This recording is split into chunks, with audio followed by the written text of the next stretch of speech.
ഒരിക്കൽ നബി സല്ലല്ലാഹു അലൈഹി വസല്ലം തങ്ങൾ ഒരിടത്തിങ്ങനെ ഇരിക്കുകയാണ്. ആ സമയത്ത് അതുവഴി ഒരു വിലാപയാത്ര കടന്നു വന്നു. ഒരു ജൂതമതവിശ്വാസിയുടെ ശവസംസ്കാര ചടങ്ങിനോടനുബന്ധിച്ചുകൊണ്ടുള്ള വിലാപയാത്ര. തൻ്റെ അടുത്തേക്ക് ആ യാത്ര എത്തുമ്പോൾ നബി സല്ലല്ലാഹു അലൈഹി വസല്ലം തങ്ങൾ എഴുന്നേറ്റ് നിന്ന് ആദരവ് പ്രകടിപ്പിക്കുന്നുണ്ട്.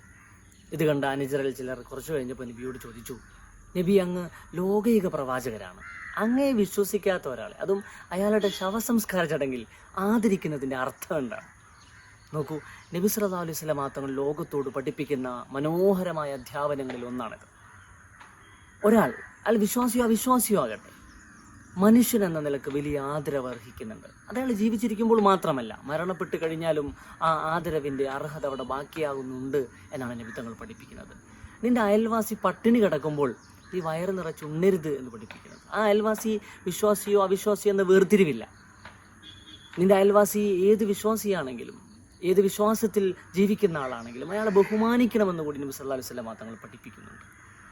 സഹജീവനത്തിൻ്റെ, സൗഹൃദങ്ങളുടെ, ബഹുസ്വരതയുടെ മനോഹരമായ നിദർശനങ്ങൾ ആ അധ്യാപനങ്ങളിൽ നിന്നുണ്ട്. അവിടെയാണ് വിശ്വാസി അവൻ്റെ ജീവിത പരിസരങ്ങളിൽ അത്തരം മനോഹരമായ ജീവിത സങ്കല്പങ്ങളെ കെട്ടിപ്പടുക്കുന്നത് തന്നെ.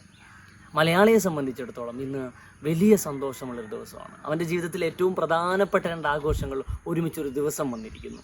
ഒന്ന് തിരുവോണമാണ്, മറ്റൊന്ന് നബിദിനവും. ഓണം ആഘോഷിക്കുന്ന എല്ലാ പ്രിയപ്പെട്ട സുഹൃത്തുക്കൾക്കും ഓണാശംസകൾ നേരുന്നു.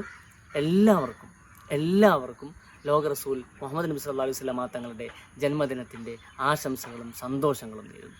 നബിദിനാശംസകൾ.